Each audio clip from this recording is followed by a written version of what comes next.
Fearful animosities refer to the 5 precepts that Panchasila that we are advised to uphold.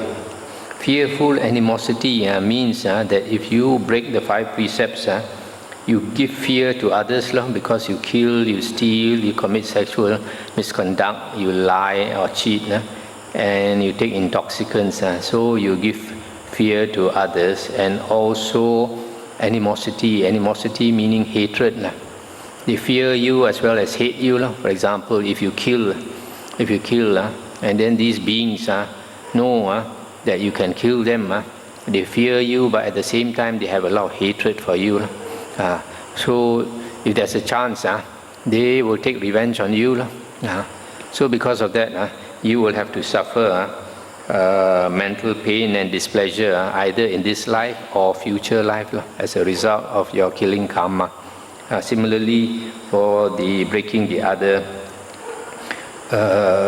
precepts, 2nd, stealing, 3rd, sexual misconduct, 4, speak falsely, and 5, indulging in liquor. Now, why indulging in liquor can give you this fearful animosity? Because when you indulge in liquor, you lose control of yourself. What you should not say, you say. What you should not do, you do. So because of that, you can also easily break the other precepts. So you also engender this fearful animosity. So this is the first condition. If you want to be a stream enterer, you got to keep the precepts. And what are the 4 factors of stream entry that he possesses? Here, householder, the noble disciple possesses confirmed confidence in the Buddha thus.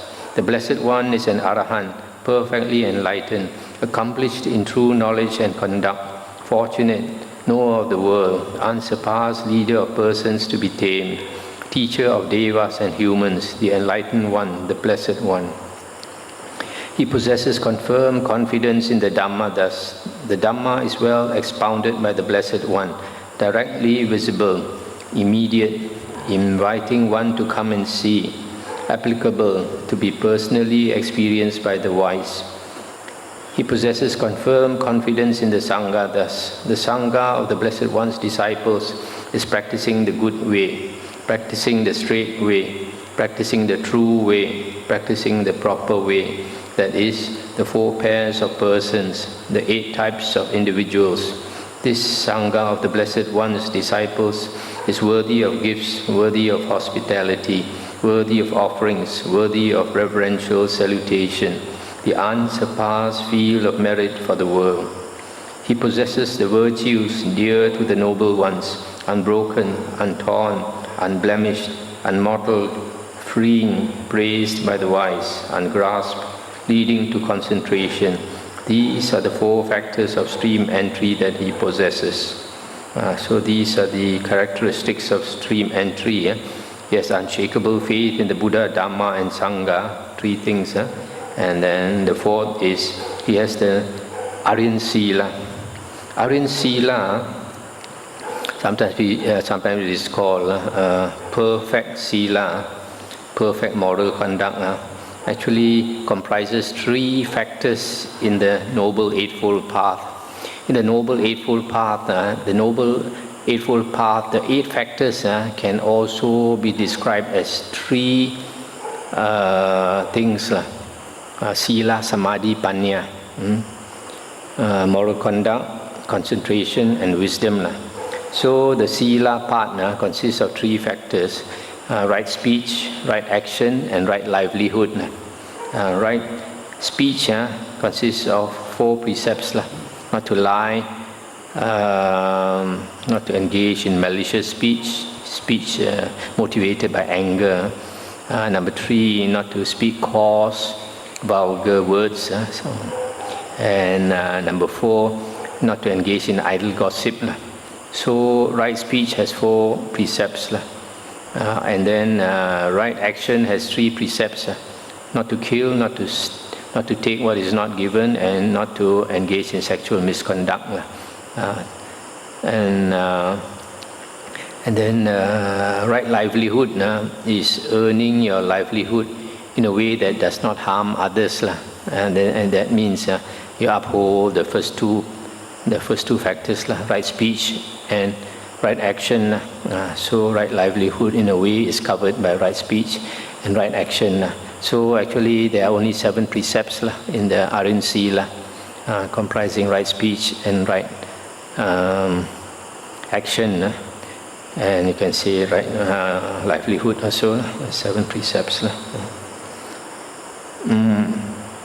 And what is the noble method that he has clearly seen and thoroughly penetrated with wisdom? Here, householder, the noble disciple attends closely and carefully to dependent origination itself thus.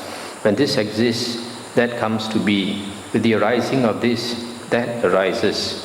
When this does not exist, that does not come to be. With the cessation of this, that ceases. That is, with ignorance as condition, volition comes to be. With volition as condition, consciousness comes to be. With consciousness as condition, mentality, materiality, etc., etc. Such is the origin of this whole mass of suffering. But with the remainderless fading away and cessation of ignorance comes cessation of volition. With the cessation of volition, cessation of consciousness, etc., etc. Such is the cessation of this whole mass of suffering. This is the noble method that he has clearly seen and thoroughly penetrated with wisdom. When householder, these 5 fearful animosities have subsided in a noble disciple, and he possesses these 4 factors of stream entry, and he has clearly seen and thoroughly penetrated with wisdom the noble method. If he wishes, he could by himself declare of himself, I am one finished with hell, finished with the animal realm, finished with the domain of ghosts, finished with the plane of misery, the bad destinations, the nether world. I am a stream enterer, no longer bound to the nether world, fixed in destiny, with enlightenment as my destination. That's the end of the sutta. So here you see, if we want to become a stream enterer, an Arya, so that we are no more going to be reborn in the woeful plains of existence. And 3 things here are important.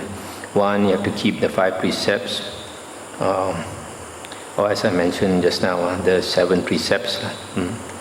And then the second is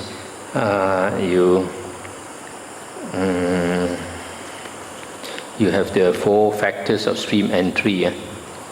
That means you have unshakable faith in the Buddha, Dhamma and Sangha, and have the Aryan Sila.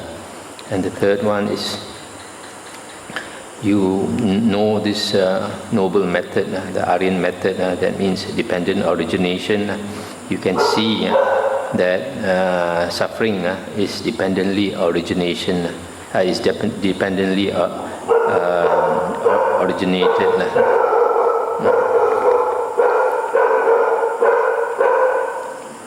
12.43 at Savatthi. Monks, I will teach you the origin and the passing away of suffering. Listen to that and attend closely. I will speak. Yes, Venerable Sir, the monks replied. The Blessed One said, at what, monks, is the origin of suffering? In dependence on the I and forms, I consciousness arises. The meeting of the 3 is contact.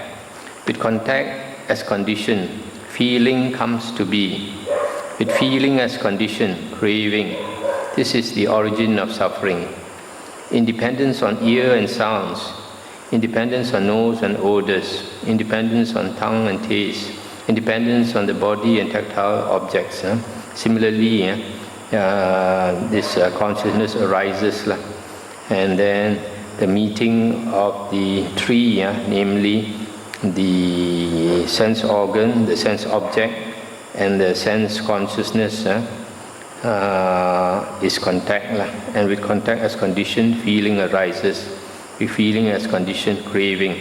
This is the origin of suffering. Stop here for a moment. So here you see For this, any one of the 6 consciousness to arise, there has to be this condition that the sense organ must be there. For example, for your eye consciousness to arise, you must have a good eye, and then there is form for the in front of the eye. So with these 2 as condition, eye consciousness arises. But if we think carefully, this is not the only 2 conditions, because there has got to be other conditions like volition. Volition, the will to live, then consciousness can prolong, because independent origination, consciousness arises dependent on sankhara, dependent on volition, right? So this is another 2 conditions for eye consciousness to arise. You got to have eye and forms.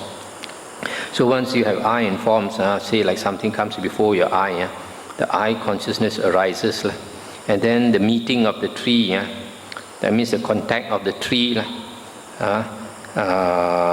will start the mind working. Feeling arises. Feeling is the first thing, and then after feeling you have perception. After feeling you have perception. Then after that you may have thinking. Then after that you may have intention, intending to do something. Maybe you see something attractive, then you have this perception, and then you intend to obtain it or something. So this starts the mind working. So, but once you have feeling, then if it's a pleasant feeling, then craving arises. Once you have craving, then this dependent origination goes. Craving leads to clinging or attachment, which leads to being, which leads to birth and suffering. So that's the origin of suffering. And what mounts is the passing away of suffering. Independence on the eye and forms. Eye consciousness arises. The meeting of the tree is contact. With contact as condition, feeling comes to be. With feeling as condition, craving. But with the remainderless fading away and cessation of that same craving comes cessation of clinging. With the cessation of clinging, cessation of existence or being. With the cessation of being, cessation of birth. With the cessation of birth, aging and death, sorrow, lamentation, pain, displeasure and despair cease. Such is the cessation of this whole mass of suffering. This is the passing away of suffering. Similarly, independence on the ear and sounds, and on the mind and mental objects. This consciousness arises, and the meeting of the tree is contact, and with contact as condition, feeling comes to be. With feeling as condition, craving.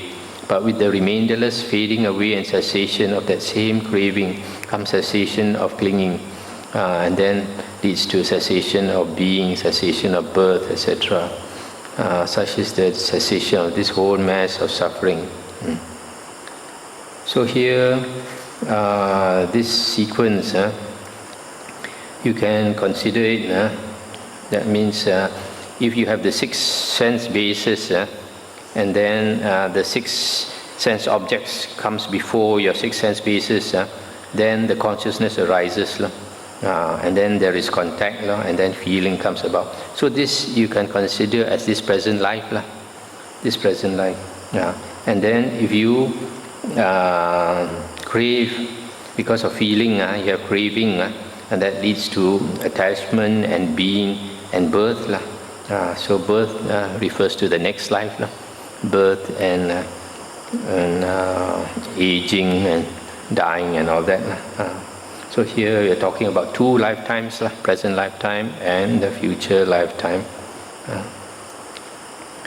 So it says, if you want to stop that suffering, this you have to, with the remainderless fading away and cessation of that same craving comes cessation of clinging. So you have to stop the chain that leads to suffering at craving. If you stop your craving for all the things in the world, which also means you have to let go lah.